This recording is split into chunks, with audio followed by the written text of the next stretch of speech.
শুভ দুপুর বন্ধুরা, তোমরা কি করছো? আমি রান্না বান্না সারলাম। এখন দেখো একটু জলপাইয়ের আচার বানাইতেছি।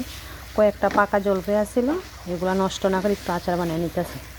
আর জানো তো বন্ধুরা, মানুষের জীবনটা না কিছু সময়ের জন্য, একদম কম সময়ের জন্য। তাই হিংসা বিবাদ না করে, ঝগড়াঝাগড়ি না করে সবার সাথে মিলেমিশে থাকার চেষ্টা করো। আর জীবনে কিছু পায় না না পায়, সবাই থেকে ভালোবাসাটা অন্ততপক্ষে নিয়ে মরতে পারবে।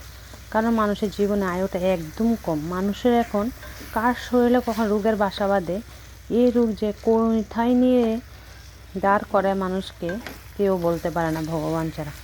তাই বলছি, সবাইকে ভালোবাসা দাও, সবার সাথে মিলেমিশে চলো, হিংসা নয় ভালোবাসা দিয়ে চলো।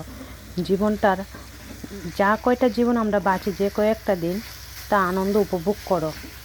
কর্ম তো থাকবে, দুঃখ কষ্ট তো থাকবে, তার মাঝেও জীবনটাকে খুশি রাখার চেষ্টা করো। ধন্যবাদ বন্ধুরা।